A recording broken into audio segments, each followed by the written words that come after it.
I get the question all the time. What's the best grill? And there's no answer to that question. It comes down to what's the best grill for you. And I don't know your situation. So then it's the start of a half-hour long conversation. Right. Tell me about how you cook. What do you like to cook? Where do you cook? Who do you cook for? And once you start answering all those questions, you can pretty much narrow it down to say, you really need to check out these 3 cookers. And that's where we've tried to help position ourselves so consumers can come to us and say, all right, here's how I cook, what I like to cook, who I cook for, where I cook, and help me understand what's best for us. So trying to put that into systems has been difficult, but we're inching closer and closer every day.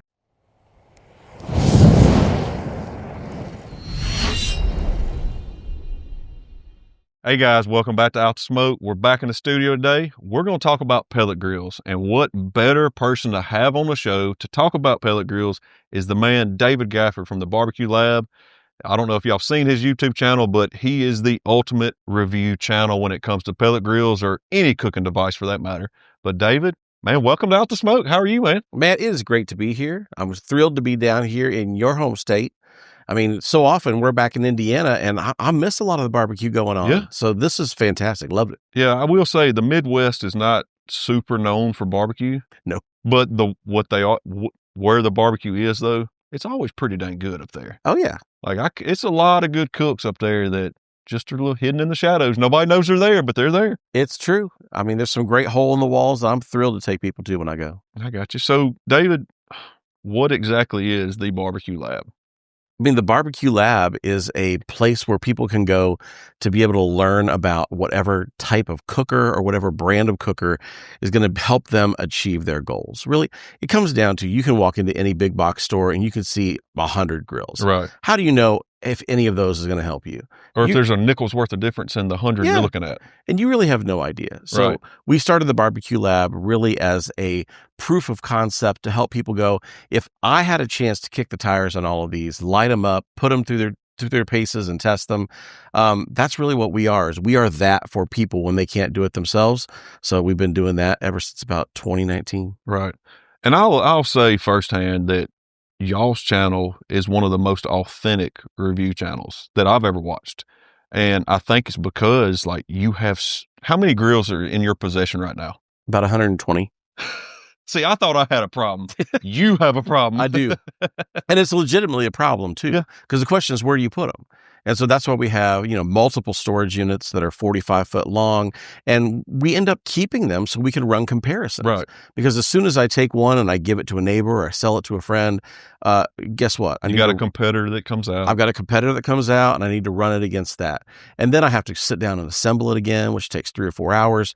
I would rather just pay the couple $100 a month, let it sit in storage, and then have it when I need it. Right.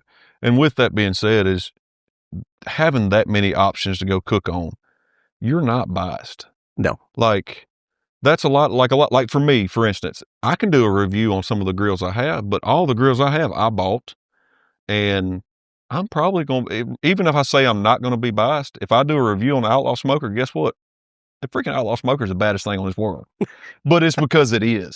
But you see what I'm saying? Like, I don't have the plethora of grills to say I can show you that I'm unbiased because I have all these. Mm-hmm. You do.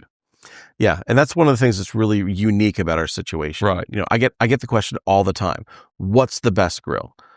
And there's no answer to that question. It comes down to what's the best grill for you. And I don't know your situation. So then it's the start of a half-hour long conversation. Right. Tell me about how you cook. What do you like to cook? Where do you cook? Who do you cook for? And once you start answering all those questions, you can pretty much narrow it down to say, you really need to check out these 3 cookers. And that's where we've tried to help position ourselves so consumers can come to us and say, all right, here's how I cook, what I like to cook, who I cook for, where I cook, and help me understand what's best for us. So trying to put that into systems has been difficult, but we're inching closer and closer every day. So I'm assuming your wife and family is 100% on board with all this? They are, because if they weren't, I'd be in a world of trouble. Like, I get in trouble I do pretty good. I done figured out how to get a new grill on the back porch. Is you go buy a new grill or smoker or whatever, don't say a word. You unload it out of your truck or trailer. You roll it around behind the house. You throw some grass and some dust and maybe some pollen if you can find it on it, and then put it over in the corner and drag it out a week later. Okay. And it's just dirty from the winter. Don't worry about it. That's a great way to do it. I mean, I have a way of doing it too. But the way that I always tell people to do it is you buy a new grill or smoker, you put it on the back patio, you put a giant new car bow on the front, and you buy it for your spouse. And you give them that brand new spanking, smoker or cooker. And then you say, I bought this for you, and I am going to start taking care of the meals. I'm going to cook for the family. And you buy it as a gift for your significant other, and they'll love it. And so I've had a few guys that have said, I've done that 5 or 6 times a year and it's wearing thin. And I'm like, I don't think that method was meant for 5 or 6 times a year. It was like once, maybe twice. Yeah, once, maybe twice. So tell us, for the people that don't know, I've heard this story today and I did not know this story till a while ago. How did the Barbecue Lab start? Okay, so the Barbecue Lab started the first 15 years of my career. I was a music director at churches, and so that's what I did. And I play 6 instruments. I've got a bunch of different vocal degrees, but I got tired of moving around every 3 years, and so we went ahead and did what we knew how to do, which was design websites. So we started designing websites for different small businesses around the metropolitan Indianapolis area. And in doing that, they wanted us to rank. They wanted their websites to rank on Google for their locale. They wanted us to rank. Sorry, we get that back. The businesses that we would design websites for, they wanted us to help rank their site on Google for whatever it is that they sold or whatever service they offered. Put them on the front page. Yeah, they wanted to be on the front page. And so I said, I don't know how to do that. That's something that we just design websites. But eventually we said, okay, fine, we'll learn how to do that. And we'll go out, and I took about 1.5 years to learn it. Joined multiple masterminds, took multiple courses, got to the point where I said, I know how to do this now. And we went back to our clients and said, we're ready to do it. Here's how much it will cost. And they all said, you're out of your mind. There's no way I would ever pay that much to do it. And I went, you don't understand how many pages I'm going to have to write to be able to add to your site to rank you. And so they said, okay, not only do I not want to do it, I don't think you know how to do it. And so Melissa and I came up with an idea where we said, let's take a passion of ours, which is outdoor cooking and barbecue, and let's create a business that doesn't exist. Let's create something. And we came up with the name, the Barbecue Lab. And we said, let's go ahead and try to see if we can outrank a big, huge smoker manufacturer for their stuff. See if we really know SEO. And so we targeted a smoker manufacturer. We went out and bought some used gear of theirs on Facebook Marketplace, and we put together some content. And it took us about 3 months, and where we outranked that smoker manufacturer for their own product. And when we did that, we went, okay, we know how to do it. But that's when that smoker manufacturer contacted us and said, hey, can we do some work together? And my reply as an idiot was, hey, this is a fake website with a fake business. We didn't really mean to, do anything with this. And that's where my wife, being very intelligent, said, hey, I think we ought to take a look at this. We're fixing to capitalize on this. So what if we actually did that full time as opposed to did websites for small businesses? And what if that became the thing? And so that's when we leaned into it and decided that this would be what we do. And so that's really how it came about. It was an accident that became something. That's just, I still, to wrap your mind around that, if you look at the big picture of that and where you're at now, that's insane. It is. I mean, but that tells you right there, like, you set your mind to a goal that really was not supposed to come to fruition. Mm-hmm. In your mind, you didn't think it would. No. But it turned into so much more. Yeah. And that's what makes barbecue so crazy, is because it only takes, it's barbecue. It's like cooking hot dogs. Yeah. You start from cooking hot dogs 20 years ago to where it leads you to, it's a full-time business. Mm-hmm. And it's just because you're passionate about it. Yeah. So to me, that's awesome. That is awesome. Yeah. So how has it changed from that moment to now? And how long, what kind of time period are we talking? So we started with the idea back in about 2018, and I think we fully started public in 2019. But I started learning SEO back in, say, 2015 or 2016. Mm-hmm. And it was many years of just trying to trial and error to try to get it to happen. But the thing that was fascinating, you said the idea of cooking hot dogs. Back when I had a team of volunteers, I'd have 150 volunteers in my ministry area, and we would try to throw a party for them once a quarter. Mm-hmm. So like every 3 months, we'd get them all together at my house. And what really got me into analyzing grills was probably about 10 or 12 years ago, when I invited a whole mess of people over, and their spouses and their kids. And we had 125, 130 people in the backyard. I mean, we didn't have anywhere close to the gear to cook for that many Right. people. I think I had a 3-burner gas grill, and I just thought we're going to do burgers and dogs. It won't be a deal. 4.5 hours later, like 3 to 4.5 hours is how long I was cooking for those people. And the whole entire time I never got to leave the grill. Mm-mm. And I spent the whole entire time just sitting there flipping burgers, rolling hot dogs, never got to really talk to anybody. As soon as Didn't they came, get to enjoy anything. no, as soon as they came up, they were like, hey, can we talk? I'm like, nope, I'm busy. So thanks for coming to the thing where we're supposed to be able to connect and enjoy each other. I didn't get to do it. Yeah. And that was the first time that my wife looked at me and said, when we get our tax return this year, I want to go ahead and invest in a grill. And we went out and bought a big, huge 5-burner gas grill, which I thought was the ultimate grill back You'll then. never outgrow I'll that. never outgrow that. I'll never need anything bigger. And then yet this year we bought a 24-foot trailer grill. Yeah. So, I mean, it's No, you didn't buy a 24-foot trailer. What did you buy? I bought the Outlaw Haas smoker, which is something that I still can't believe that it's something that we bought, but it is a whole hog cooker and more. Yes. So I'm very excited about it. And if y'all don't know what that is, y'all check out Swine Life Barbecue. We got a video of it. Tennessee Mojo's got a video of it. You're soon to have a video of it, I'm sure. I'm telling you. Like, if you can get that caliber of pits as a review, you get 10 something like that. Mm-hmm. That'll be a pretty good video. I'm telling you. Let's just see. We'll take all the trailer pits in that category and Moberg, put them against each other. Come on, let's get them all in there. It's going to cost us $250,000 to put this video together. Should definitely. I'll help you film it. Okay, there we go. We're good. I'll look forward to that. So, with that being said, would you say that Pellet Grills have been your number one content creator for your channel? I think so. I mean, Pellet Grills they've brought smoking meat to the everyday person. Correct. I mean, they've brought the idea of barbecue that you used to go to Famous Dave's to get, or you used to go to some kind of retail chain establishment, and you would get pretty good barbecue, and you'd walk away going, all right. Well, now Pellet Grills put that in your backyard, and we find that there are so many people who just want content about, please help me understand what pellet grill should I get, because I want to be able to do what I saw my neighbor be able to do with their pellet grill. Well, I think there's a lot of confusion as when it comes to a pellet grill, because you're buying a grill that we're so used to not seeing electronics on. So it's kind of a gun shyness there, because like, well, that's a lot to go wrong.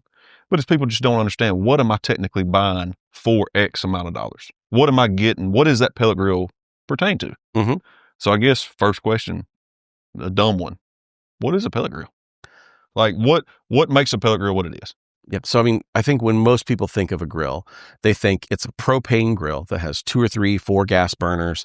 You flip a knob, hit a switch, and you're going to have fire. Right. Pellet grill, completely different animal in that you have wood pellets that are compressed, wood, almost sawdust wood pellets that are compressed into little small pellets of wood that feed into a burn cup using an auger. You have, 20, 30, 40 pounds of pellets in here. They feed through an auger into a burn cup that has an igniter on the bottom. That igniter or hot rod lights them up, and then a fan blows air into there to keep that fire going and distribute that heat throughout the cooking chamber. That's a pellet grill in it's probably the simplest capacity. Yeah. And it's, to some people that may sound complicated because it is moving parts. Mm-hmm. But how long? I mean, pellet grill's probably been out 25. How long? I don't know. I'm ashamed of that. I don't know that answer, and I'm hosting this podcast, but I don't know, like, when did the first pellet grill come out? I mean, if you go back and you look at the early days of like Traeger's in competition barbecue, I think you can trace it back a couple of decades pretty easily. So you see that they were used in that capacity, at least at first, because they're trying to say, how can we control some of the variables that are hard to control in competition barbecue? Right. You're talking about, can you sleep overnight? You're cooking hogs, you're cooking brisket, low and slow methods for, 18 hours, 24 hours to try to get that moist, succulent barbecue. So, I look at it and say, I've seen a lot of people discuss the idea of, I don't want to have to man my barbecue for a restaurant or for a competition. And pellets kind of almost came out of that idea of, let's get some sleep and still be able to cook good meat. Right. So what do you think with the pellet grills, how they transition? Because I remember, I would say in the early 2000s, probably 2000, the first time I seen anything remotely close to a pellet grill was a Bradley smoker that took those little pucks. Mm-hmm. And I don't know if you would, that's not a pellet grill, but that was the first time I seen like compressed wood using a outside source to heat it to get smoke, and I was like, what is this? Like, and I was young, I didn't know. And what do you think or what happened over the years other than technology to make the pellet grill market just blow up like it did in the past 5 to 10 years? I mean, what I've seen in the pellet grill market is the idea of the Bradley. I mean, you were talking about more of a vertical smoker. Right. So you have multiple shelves on multiple levels where things dripped on whatever's below it. So if you're doing brisket on the top, everything below it had brisket drippings, which is fine. But I think when we moved to this idea of that horizontal chamber, which we all know from offset design, when you move that to a horizontal chamber type idea, and you can still, supposedly get that air flow, because usually you're cooking, your fire pot's going to be on one side of the cooker or the other. They're not usually in the middle. They're usually going to be on the right hand side or the left hand side, and then you're going to put the exhaust on the opposite side. So you're still using the idea of airflow from fire here flowing through the chamber out the exhaust. I think the Bradley was interesting because you have a fire at the bottom, everything's flowing just up to the exhaust in the top. There's still plenty of models out there that way that are pellet grills themselves today. But I think what's interesting is when you go away from the compressed puck into the individual pellet itself, I mean, you don't have to buy individual pucks from one company. All of a sudden, now there are, 20 different companies offering pellets? I mean, I know they're every flavor under the sun now. Yeah. So it's really interesting to see how we went from the idea of individual puck. And I think it used to come in like that, a cylinder of pucks. You could just load up and you could get 12, 15 hours of cooking out of it. I think that was almost the genesis of the idea of how do we get something that can automatically put wood in our smokers? Because I got to be honest, if we could have an offset smoker that would fill its own wood chamber, I would probably look at it. I mean, can I just load logs into some kind of a vertical? Put a cord of wood in the hopper. Put a cord of wood that's all vertically, a vertical. That would be a beast. I would love it. And then it just every 45 minutes, a little hole opens up. I mean, there's probably get Jay Craig on to something. I'm just saying. I mean, that idea is free for whoever wants it. I don't lay claim to it, but so pellet grills, they've come a long ways. Because I remember used to, like, every time you seen a pellet grill, you seen a headache come with it. Mm-hmm. Because I think it was the growing pains of the industry. A lot of people didn't know, and you get, manufacturers that are making these pellet grills and then giving it to the consumer. The wealth of knowledge like it is now on YouTube was not available then. Right. I mean, you look back when Malcom started, like that was when YouTube was just kicking off, you know? So the knowledge other than an owner's manual with the pellet grill was not there. Right. There was no scan a QR code and you can watch this quick video, how to set, it was nothing. So to me, YouTube changed the pellet grill market. Because I'm going to throw them directions away and I'm going to fire this grill up and I'm probably going to mess something up. I'm probably going to let it back burn or it go out and overfill the pot and we have an accident. Oh, this thing's a piece of junk. Well, that's not the case. You just didn't do it right. So somebody's on the market wanting a pellet grill. Let's walk them through what to look for, what fits their needs, what makes you think a pellet grill fits somebody's needs, and kind of the process from start to finish. So what would be the first thing if you're buying a pellet grill, you've never been around one, what is the first thing besides go to your YouTube channel for them to do? The first question I ask anybody who says, I want a pellet grill, the first thing I say is, what is it that you want to cook? And a lot of times the answer is, I want to cook burgers, brats, and dogs. And then my response is, okay, then I'm not sure that you want a pellet grill. Right. Because you can do those things on a pellet grill. But I wouldn't want to do that all the time. Right. Because, I mean, let's just be straight about it. Most pellet grills are not grills. They're smokers. They're smokers first and they grill second. Yeah. And sometimes certain models are a distant second. They don't grill very well. Right. And it's that indirect, almost radiant heat that you have applied to it. So if you're talking about you're cooking burgers, brats, and dogs, a gas grill is probably what you want. It's probably what you know. I think a lot of people getting into pellet grills are saying, I want to add barbecue to my grilling. Right. And they're saying, I want to add low and slow cooking. And then I say, well, tell me what you want to do. And the first answer they always give me is brisket. I want to cook brisket. Okay. Let's cross the bridge first. Yeah. So you're talking about the home run. Let's get a single. So then I'll say, what else are you thinking about? They'll say, well, I want to make pulled pork. So pork butts. Like, great. That's a great way to start. Then I'll maybe hear ribs, or I'll hear, chuck roast, some of those things. If they give me those answers, I go, then yes, you probably do want a pellet grill. Now, the next thing I'll ask is, have you ever cooked those things before? And they'll say, no, I haven't. I'm like, great. Then a pellet grill is probably going to be for you. Definitely what you want to go with. Yeah, because if you're coming from a charcoal smoker or you're coming from an offset smoker and you want to go to a pellet smoker, it's not the same level of smoke. It's not the same level of flavor. It's a different flavor. And so a lot of those guys who are coming from those old school charcoal pits, or they have an old gas tank cut into, and they're cooking with charcoal and wood chunks, and they're going, I just want something easier with the pellet grill. It's just not the same. Right. So that's the first thing I'll ask them is, what do you want to cook? And then the second thing we'll talk about is, well, I mean, how much do you want to spend? How many people do you want to cook for? And those two questions for me come almost hand in hand, because if they're saying, I've only got a budget of like $400, okay, well, it doesn't matter how many people you want to cook for. There's not a whole lot of options at $400. Right. If you're saying I want to cook for, 30 people at a time and the occasional block party, then, I mean, you're going to have, $700, $800, $1,000+ to put into that cooker to be able to give you the size to be able to handle that at a minimum. So those are some of the initial questions I'll walk people through. But in a lot of cases, a lot of people who are thinking I want a pellet grill, they see it on YouTube and they see it on different videos and they go, I want a pellet grill. But in reality, they only plan on doing things that you do with a direct fire grill. Right. That's a good point. Because I mean, we made that push when we got into pellet grills. We partnered up with Grilla, and we cooked a lot of ribs and stuff. But everybody's like, "Wow, a pellet grill can't grill." And I'm a person to where you tell me it can't do something, I'm gonna figure out, like, we're gonna make it happen. So we cooked steak contests for 2 whole years on pellet grill, and it done great. But was it ideal? No. Mm-hmm. Like, I'll be honest, yes, it would do it, but it's so easy to go get a kettle and throw a set of grill grates on there and do the exact same thing for half the cost, no headache, and no chances of electrical failures. Like, get what you need. But with that being said, I loved it. Like, it was fun because we were able to go out there. It was fired up. I wouldn't have to deal with charcoal. It would still run 500. The grates would still get to 650. Like, it's still done what it was supposed to do. But was that grill technically built to do that day in and day out? No, it was not. But put a slab of ribs on there, 4 hours, and don't even worry about it. Oh, it'll flat cook, Well, the fact that you were doing that on a grill, I mean, that tells me that those grills will grill. Yeah. Now, there are other brands that don't. Right. I mean, so as high as you want to kick those things, your high might be 450. And if with 450 at a high, the question is how much of that grill can get to 450? Right above that flame pot, probably.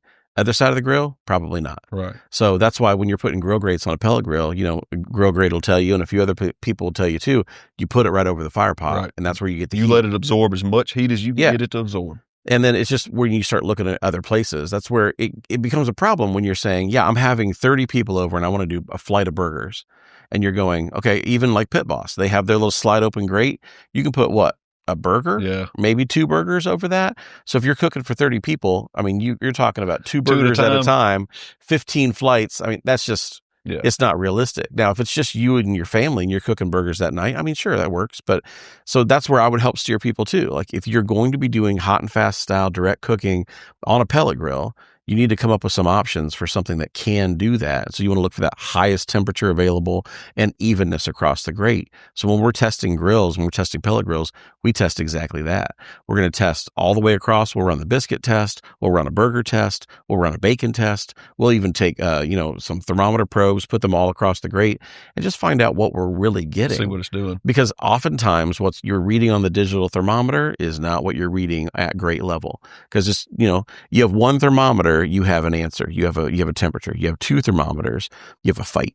Yeah. And almost always they would disagree. Oh, every time. Yeah. And I think, to me, one of the biggest downfalls to a pellet grill, and we'll get to some of the downfalls, but to me is a digital readout of the temperature. Because we have customers every day. I got my so-and-so pellet grill set at 250 and the digital thing says 254. What do? Put tape over that. Don't look at it no more. Just let it do its thing, because it gets, when people say, hey, this recipe needs to be cooked at 250, if you're not comfortable cooking, in your mind, you're like, we got to be exactly 250 or this recipe ain't going to turn out. And that's not the case. And I'm pretty sure some grill manufacturers have kind of put a buffer in there to where that doesn't flicker temperatures as much. But at the end of the day, it's not always exact, Keep it simple. A pellet grill is a lifesaver. I got one on my back porch. I got 2 on my back porch, and we love them. And they have their place, but you have to learn them just like you do any other pit. Mm-hmm. You have to understand what those pits are doing, and get comfortable with it. And then once you do that, you can take any recipe you want and run with it. If you want to cook a tomahawk at 600 degrees, once you learn that pit, you can do that. Mm-hmm. But you have to learn how to adapt and it's not going to be as easy as throwing it on a Weber kettle directly over coals, Yeah.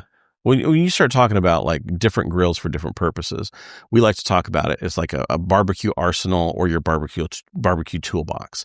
The idea of saying, I mean, not everything needs a hammer. Right. Not everything needs a screwdriver.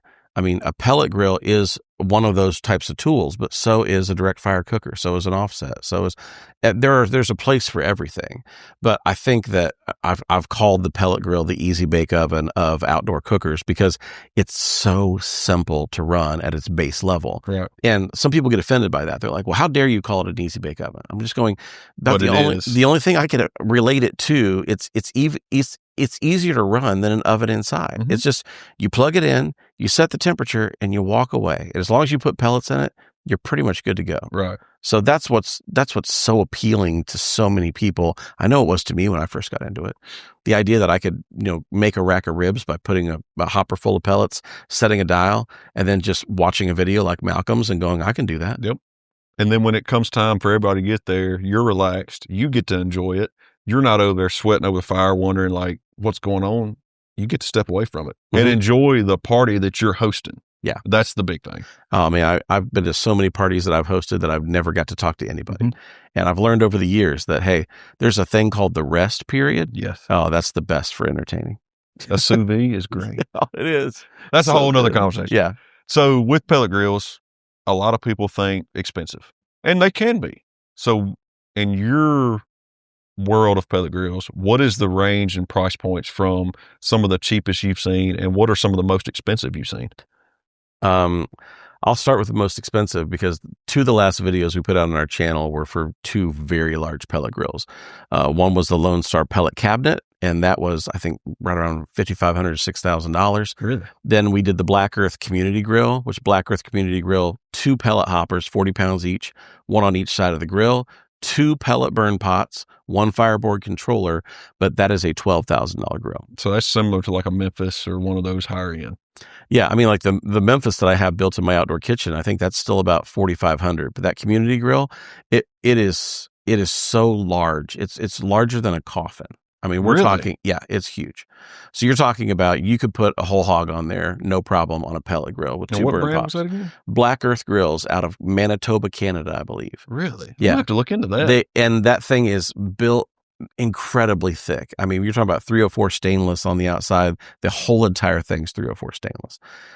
So it is a monster of a grill. Next time you're up in Indiana, you got to come by and see it. It's 8 different burners on the front for gas grill, plus full pellet capability. So it's 100% both grills, designed for golf courses and places like that, event centers. So that's the high end. Yeah. Now on the low end, I mean, if you go out on Facebook Marketplace, you can find a lot for a good deal out there that's, relatively gently used, because some people will get into a pellet grill and they'll decide this isn't for me. Right. You can find them for half price. But I mean, on the low end, I would say that I've seen them as low as $300 or $400, but most of them that you're going to see today, and this, I mean, prices are always changing right now due to the political climate, but I'm seeing that most are kind of starting in that $400 to $600 range as the entry level. And there's some good pits in there. What do you think? And you don't have to answer this if you'd rather not, but what is the sweet spot? Like, what do you feel like for the average consumer? What is that sweet spot to where you spend enough, you get something quality, but you're not overbuying for something the average person wouldn't need? I think the sweet spot's between $700 and $1,000. I'll agree 100%. Yeah. And so, I mean, one of the next videos we have coming up is best pellet grill you can get under $1,000. And so it's just, there are so many new models coming out on that. There's almost every major manufacturer has a new model coming out on that. And that's where I want to put them to the test and help the average everyday backyard cook just go, that's the one for me. Because we have 24 different series of tests that we run on all these different grills that we do. But what I try to tell people is it's not what is important to me that matters. It's what's important to you. Right. And if you look at it and say, Now, I live by the sea. It has to withstand seawater. It can't rust. That's an absolute. Or if you're saying, no, I live in an area where, I mean, there's no one around. It's just my family. I don't need that much. Like, you're going to look at all of the criteria and say, these are my top 3. And you base your decision off of that, because it's not up to me to say this is the best one, because I don't know how you cook. But at the end of the day, where I win and where the viewer and the consumer wins is if they buy a grill that fits their needs and they're happy about it and they tell their friends about it and they go, man, this guy helped me buy the right one. And you ought to watch them when you're going to buy one, because he'll help you decide which is the right one. And they may buy a different one. Yeah, because the one I got may not be the right one for him. So that's I think where we come at it.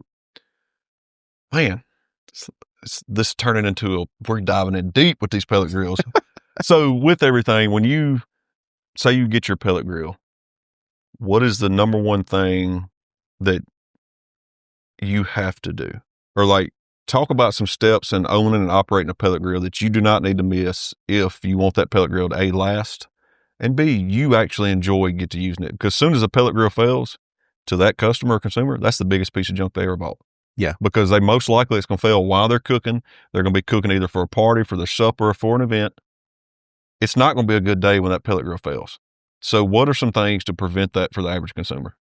I think the first thing that you've got to learn with any grill, but especially a pellet grill, is how to clean that thing, because they're not intuitive when it comes to cleaning if you've not owned a pellet grill before. Right. So the way that pellet grills are designed is that you have that burn cup where the pellets are augured in to that cup, and they burn, and they're pretty efficient in that they burn almost completely up. There's still plenty of ash. And remember, there's a fan at the bottom feeding into that ash, that burn cup, that's blowing ash into the cooking chamber. So not all the ash stays in that cup. Well, after 1 or 2 cooks, that ash begins to flow throughout the bottom of the grill. And as you have that ash in the bottom of the grill, ultimately, you're going to have to clean that up. If you don't, it's a potential fire risk, or it's just a fact that you have buildup. Right. Now, if that buildup stays in that ash pot or in that burn cup, the problem is that new pellets going into that, they'll never actually hit the hot rod that ignites them. So the number one failure point that I hear from pellet grill owners is my grill won't light. Failure to ignite. Yeah. And so since it won't ignite, my first question is, when's the last time you cleaned it out? And they'll say, well, I emptied the ash. And I'm going, well, that doesn't mean that's what you did. When's the last time you took the grates off and then you took the deflector out and then you vacuumed the whole thing out? And they'll say, I've never done that. And I've cooked 10 or 12 times. And I'm going, well, that's the problem. Yeah. And so they'll open up their grill, they'll take the deflector out, and they'll look and they'll go, this thing is filthy. I'm just going, well, yeah, well, that's part of the problem. You've got to learn how to maintain that. Now, there are some brands who've tried to find really creative ways of dealing with that, but I still don't have any pellet grill that comes to mind that I still don't have to vacuum out. Right. I think almost every single one, like I'm trying to think of one right now that I've never had to vacuum out. I think every one I've had to, at least at some point. I've put some to the test, like during the winter, where it's like, I can get one more cook out of it. I'll go out there and fire it up and not touch it, Yeah. And then the next week, I can get one more cook out of it. And then by like February, I'm like, let me see how bad this is. And you would be impressed of what you can put them through, and they still do their job. Yep.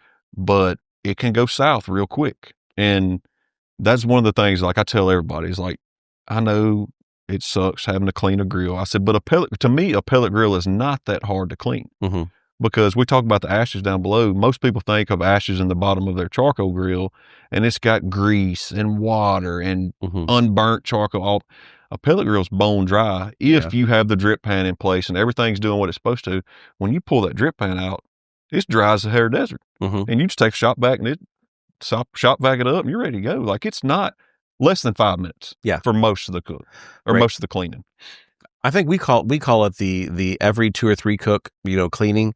And then there's the deep cleaning. Yeah. You just go, once or twice a year, you got to get in there with the scraper and just go to town. Right. But I think the second thing that is a big thing for me is a lot of guys will cook low and slow, and then they will not clean things out. And then they'll decide, hey, I just cooked 4 pork butts, no big deal. Hey, I'm going to do burgers tomorrow. And then they crank that thing up as high as it can possibly go. Well, and it's fitting to get exciting. It's going to get very exciting. And I would like to say that I'm super smart and this has never happened to me. I have fallen victim to this more times than I want to admit, and I do this for a living. But I will light that thing up, and all of a sudden I look out and there's flames shooting out the back of my pellet grill that are like 2 feet tall behind the grill. And that's where I go, oh crap. Them pork butts are showing their sign. So, I mean, all that grease is just sitting down there, and, you give grease enough heat, it will light up, and you've got a nice grease fire. So, that's one of the other things, is just trying to keep your deflector clean, so all of that grease can roll off into that burn cut, the cup or the whatever it is over there, the bucket.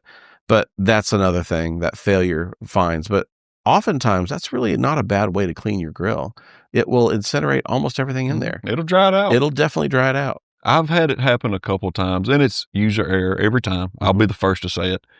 But the biggest ones always happen when we have a class. And I have 30 or 40 people standing over my shoulder, and I'm telling them, hey, you can cook steak on a pellet grill. Let me show you.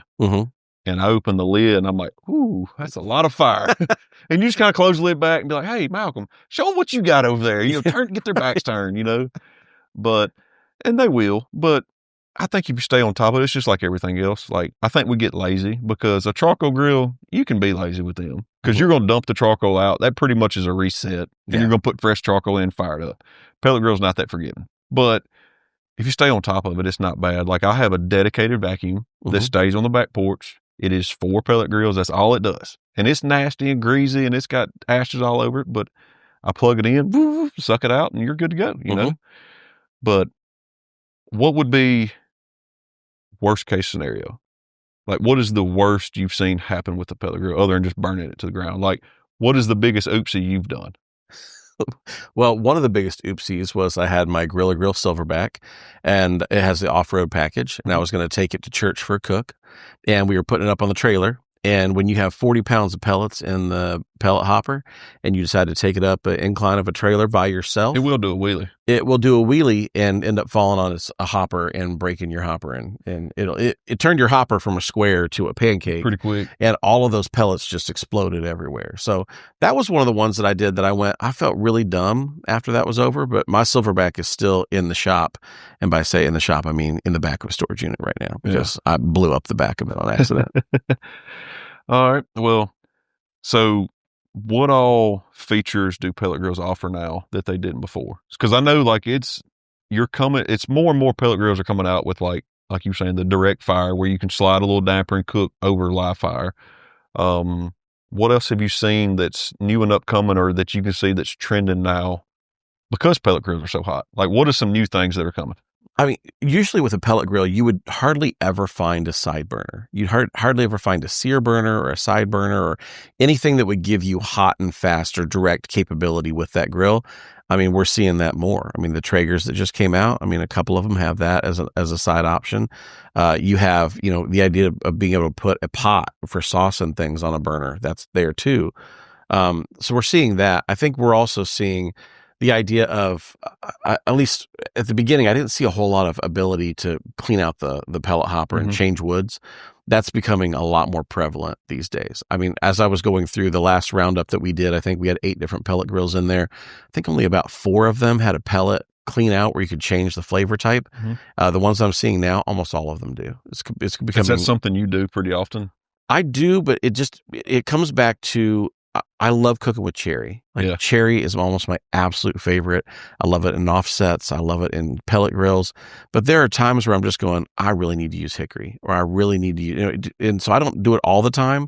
But I find that when I do take the time to make sure I'm not just cooking a competition blend, it will change the taste of my cook. Yeah. Like the other day, we were running some tests on that Lone Star pellet cabinet. That'll cook with wood chips and pellets, both. And I wasn't sure going into it if it would make a difference. I really wasn't. I just kind of went into it going, we'll see.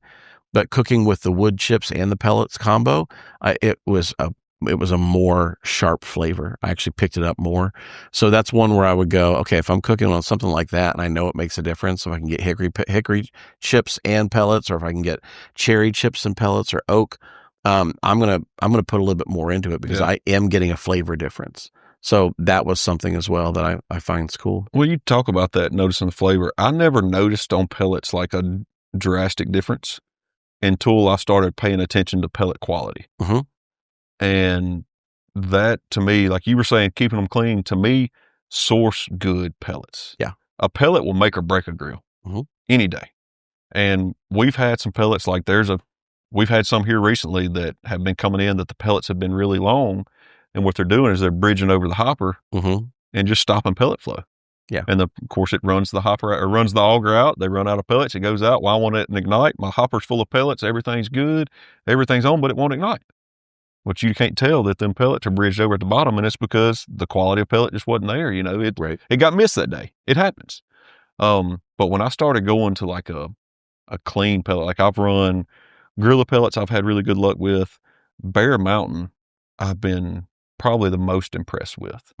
Because I'm like you, I can actually tell a difference from going from hickory or pecan to cherry or fruit wood. Like it's a pretty substantial difference.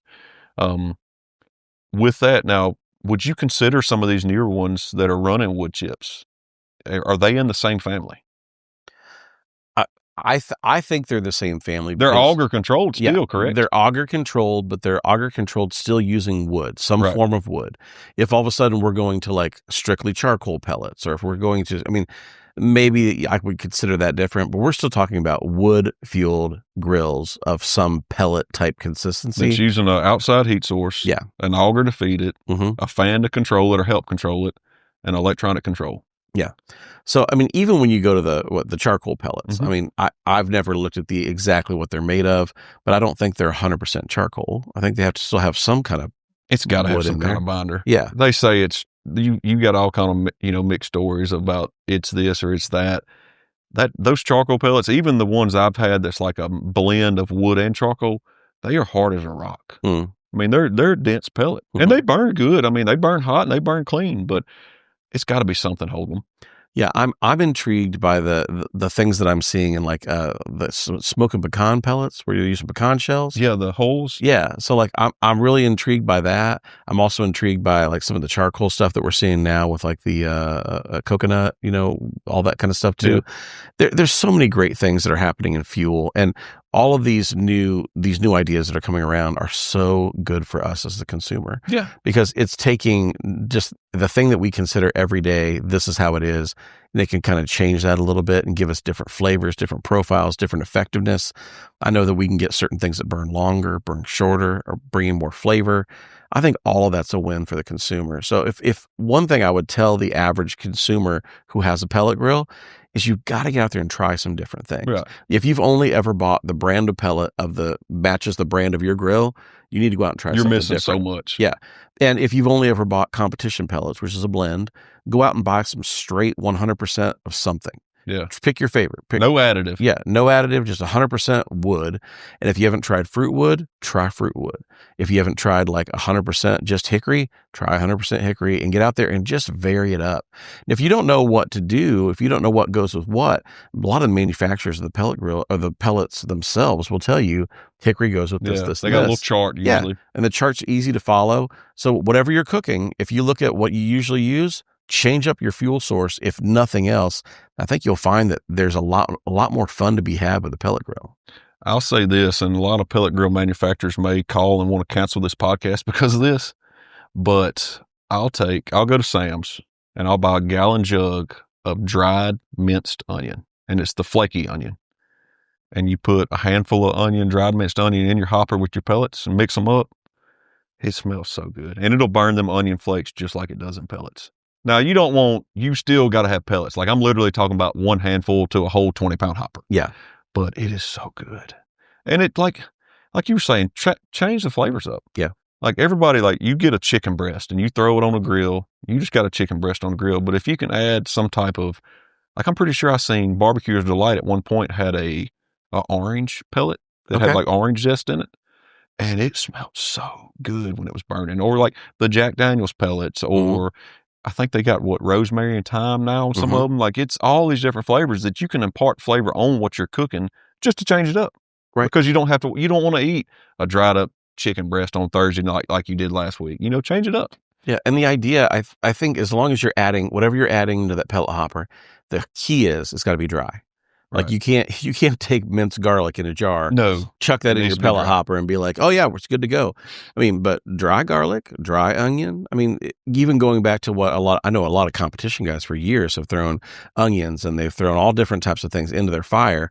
That's essentially what you're talking about Right. doing. But as long as it's dry, you're okay. But like, you still got to keep the ratios really Right. safe, right? And I'm not recommending Yeah. nobody doing this. I Right. done it because I wanted to test it, Yeah. but it does work. I mean, someone's got to do the testing. Yes. Someone's got to do That's it. what we're here for. Exactly. So pellet grills, they're all pretty much the same. You're going to have a hopper for pellets. You got your auger. You got your fan like we talked about. You got a cooking surface.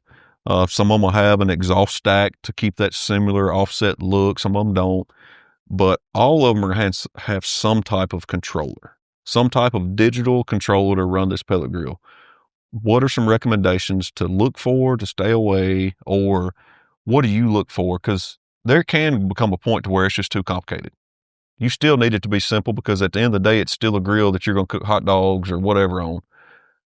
What do you look for? When it comes to the controller itself, one of the number one things I want is, because I work during the day and I want to be able to control my cooks wherever I go. I want a controller that will connect to my phone, and a controller that I can look at my phone and actually make changes to the cook. Right. And that for me is one of the things that, if it's one that I'm going to be cooking on a lot, it's got to have that. A lot of them today do. Now, not every brand does, especially at certain price points, they don't have it. But I love that. But when you get down to the basics of the controller itself, there's a couple different types of controller. And so what's really popular right now is called the PID controller. And the PID controller, from what I understand it, and granted, I don't design these controllers, I'm a user of these controllers, but the PID controller is something that's really good at keeping it dead even. So it's going to run the fan different speed potentially sometimes. It's going to run the auger at different speeds sometimes. It's going to try to keep you, if you're setting it to 250, it wants to keep you at 260 to 240 almost the entire cook. Yeah. Now, that has drawbacks, right? Because a lot of the flavor comes in how long that pellet smokes before it ignites. So if you're only adding in 1 or 2 pellets every little bit and they're going into a full raging fire, they're not going to smoke very long. Yeah, they're going to light right up. They're going to light right up. But there's other types of controllers that are not PID controllers that will dump in 20, 30 pellets and they'll let them smoke for a good amount till they catch up. But then the drawback to that is you have crazy fluctuated heat where you might set at 250, you might see 300, and you might see 200. But your average will be 250. But your average will be 250, but you're going to get more smoke out of that. So again, why do you want a pellet grill? What are you going to use it for? Does that matter? Because like you said, I know my mother-in-law loves following a recipe and she wants it to be exact. It's going to be measured out. The heat's going to be exact. I want my oven to be within 2 degrees or 1 degree or 0 degrees of where I say it's going to be. For her, a PID controller is what she wants. Mm-hmm. Now, for someone else that I know that's like, I want maximum flavor. I don't care if it's plus or minus 50 degrees. Go with a standard style. And you're going to get more flavor, but you're going to be all over the map when it comes to average temperature. So that's another thing, is which type of controller do you have? And some of the manuals will give you that. Not all of them will. Yeah. It's like, say, like some of them, the one I have, which I have a Grilla, you can switch between PID, or they call it the pro mode. Yeah, pro mode. And you'll see a little temp swing. I don't see down here, like especially in the wintertime, I won't see a huge temp swing because it's running a fire and you got it cold out. It's going to have to maintain that fire. Now, if it's bad hot, you can, because it doesn't need as many pellets. So it'll feed, like you say, 20 or 30 pellets. It might jump up 20 degrees hotter than I got it set, but I'm okay. Like I don't focus on temp. I do not. Like, I honestly have no problem cooking on a pit with no temp gauge. Like, I just want to see what the pit does. I want to cook on it, let it do its thing. I'm not going to fret over it, but that is something to think about. If you're one of them guys that, if you want it to run 250 and you set it to 250, you probably want to go to the PID or something more precise. And I've seen some of them that won't move but a couple of degrees. Yeah. Like that Grilla, once you get it dialed in and it kind of learns the temperature outside and it knows what it's doing, 2 hours in the cook, it's there. It's locked in. But with the controllers, do you trust the probes that come with some of these pellet grills? Because I haven't had much luck with the factory probes. And I know your hands may be tied on this. Like, do you use them all? Like, you ain't got to say they work or don't work, but do you go for that? And we may have to edit some of this out, Jacob. I'm sorry. I jumped ahead of that. But for real, when you purchase a pellet grill, most of them come with probes and they have some type of probe port. What's your thoughts on that? So a lot of the probes that come with a pellet grill, first of all, since we have so many grills at the lab, I have a really hard time keep telling them apart. Yeah. So Most of them all plug into each other. They're Yeah. relatively the same. But they don't all work with each other, which Really? is really weird because there are some brands that you can plug it in and they do not work. They look the exact same. So we have a label maker that we keep out in the outdoor kitchen. New grill comes in, we'll label all the probes and then stick them in the shelf. But what I find is that the ones that come with the grills, they will work for a period of time. Yeah. But that period of time is not usually very long because that manufacturer, let's be honest, they're trying to put as much value and control or that manufacturer is trying to put as much value that they can into the grill itself. Yeah. And that thermometer is almost an afterthought. Right. I find that if you can go with a third party controller or a third party, thermometer app, I know we use the Signals. I've used the Fireboard. I've used the Dot. There's all different types of ones that we use. I become very reliant on those, even for just ambient temperature. Now, one of the things that's intriguing about like the Lone Star pellet grills that uses the Fireboard controller, you can use one of those dedicated probe slots as an ambient temperature probe that you can put at grate level and tell the Fireboard controller to run off of that channel, have that be your pit probe, as opposed to the probe that's in the grill. That's pretty cool. Yeah. So you can dedicate channel 7 or dedicate whatever channel you want. And within the software, you can flip it over. So that's where you start getting into some really interesting control. Now you're at a much higher price point, Right. but you're at an interesting control because you can say, I'm putting this dead center in the bottom grate. So I can tell you exactly what I'm running at grate level. And I'm telling my pit to base it off of that, as opposed to one that's sticking out of the side wall over here that's a good 2 feet from your meat. That's fascinating. Yeah. So in that case, cool. I really like that ability, but you gotta get into a Fireboard controller for that, which Black Earth runs that, Lone Star runs that, so does, there's a few others. I mean, but great features. So you don't have to, this is in no particular order, but just to give the listener something to go off of, can you list a group of pellet grills, like maybe 5 that you would say, hey, start here. This will get you close. Or, I've seen really good success with this group of brands or anything like that. Like I say, I don't want to put you on the spot because I know this is your job, but what if you could name just a few just to get somebody started? Who knows where that may lead them to? They may go look at a Traeger and be like, oh, I ended up over here at RecTech, but something that, because a lot of people don't know what brand, like what brand is a pellet grill. Sure.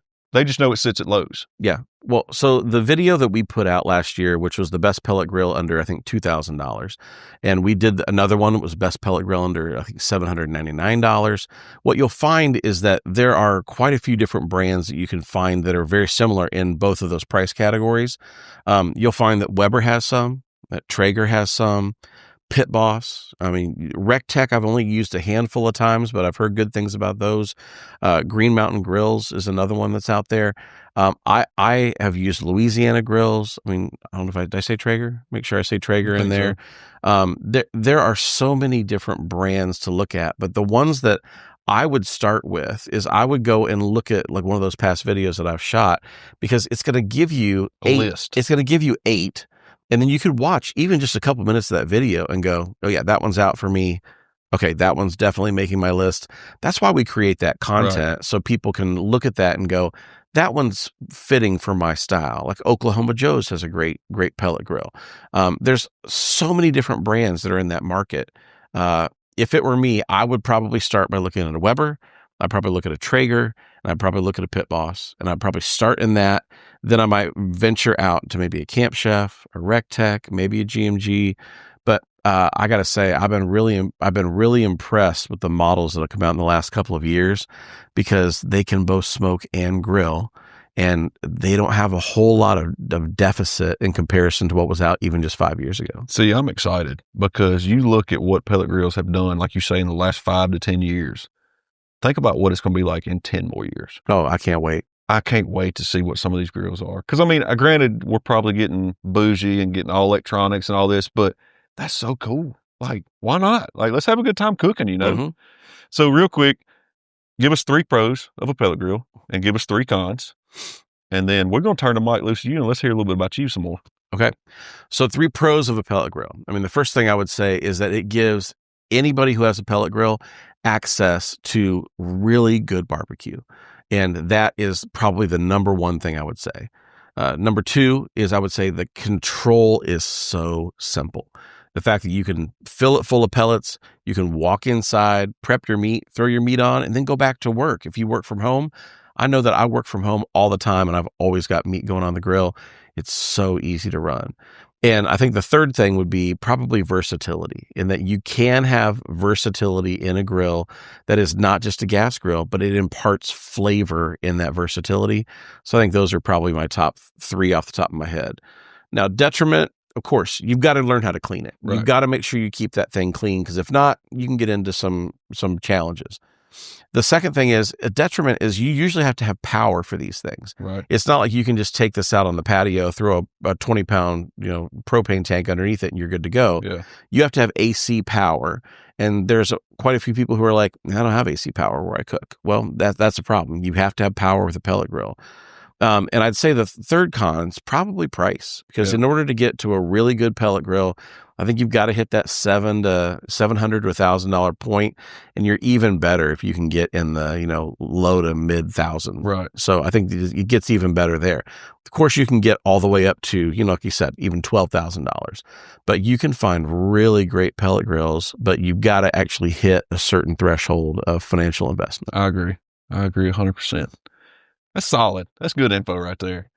All right, so we're going to give you a few minutes. I want to know all about the Barbecue Lab. Like, tell folks where they can find you. Tell us your favorite recipe on a pellet grill, just whatever you want to get out. It's your mic. Go for it.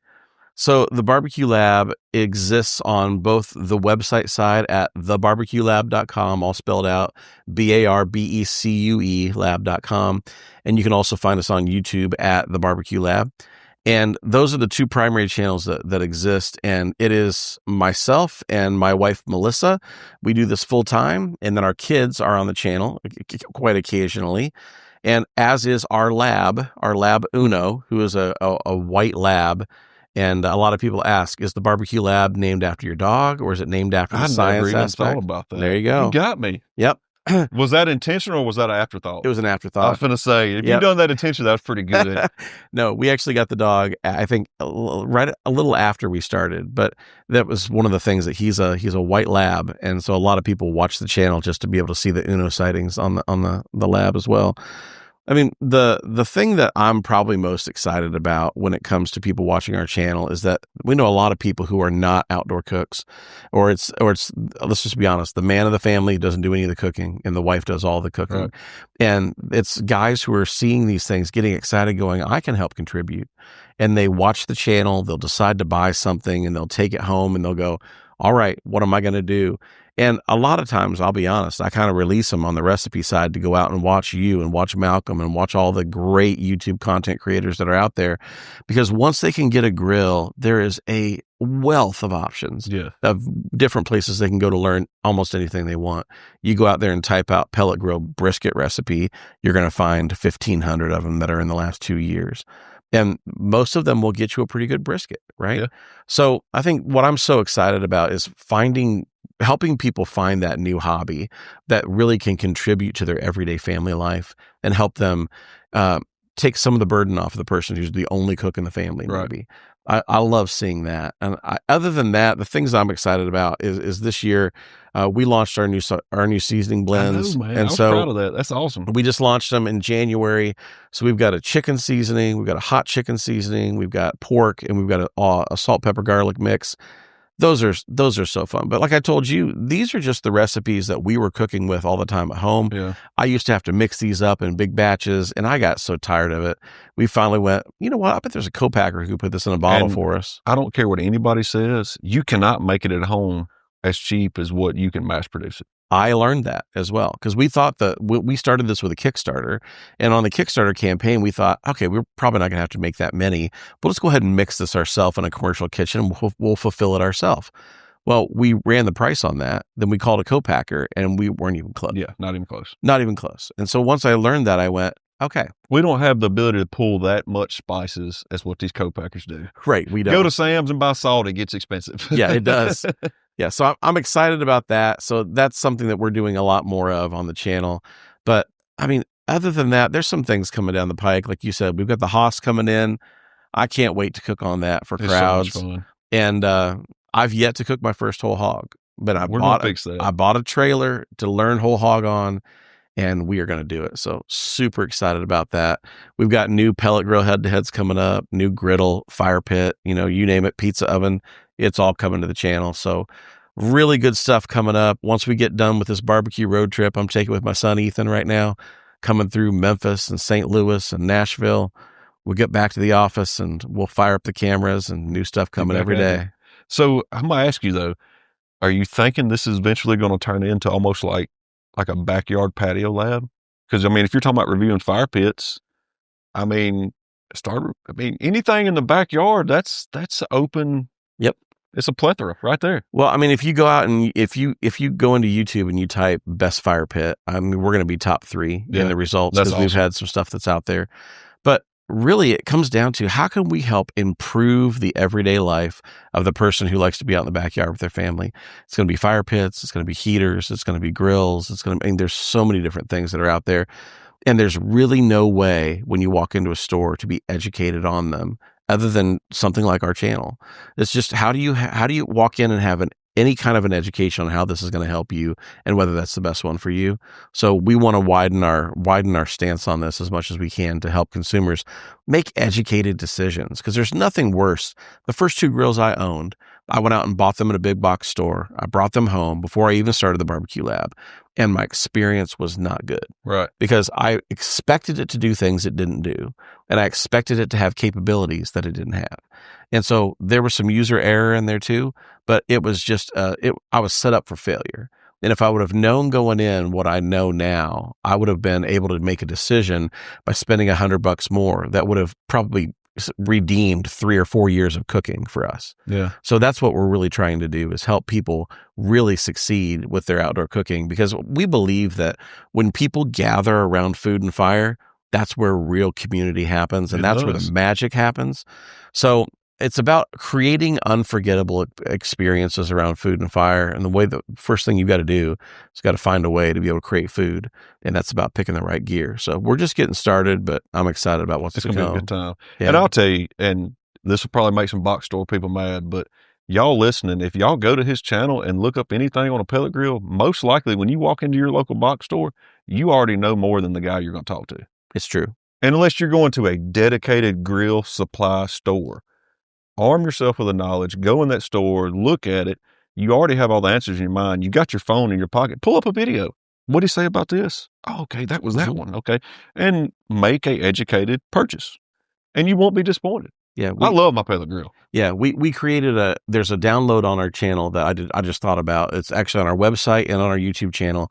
It's called the Perfect Grill Checklist, and it's 24 points where you can rate it on a scale of 1 to 10, and you can look at 24 different categories and decide, is this the one for me?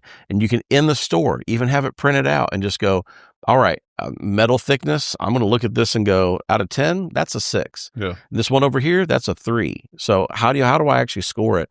That whole spreadsheet is made for you to be able to actually, in the store, make a decision, even if you've never seen a grill before. Put 2 side by side and go, this is the one that's better. That's awesome. Yeah. Well, David, I can't thank you enough for making the drive down. This was great. You got your co-pilot over in the corner. He's been cheering us on. It's been a good day. I appreciate your time. Where can they find you? Just go to thebarbecuelab.com over on our website, or at YouTube, YouTube.com/C/The Barbecue Lab, all spelled out. We're on Instagram and Facebook as well, but we don't do anywhere near as much on there as we do on the others. We'll fix that in coming months. But for now, YouTube and the website, that's the place to find us. And I can't say thanks enough for having us on the show. Man, it was a blast. Safe travels. I hope you get some good barbecue, and we'll see you next Thank time, you, my man. friend. Thank y'all.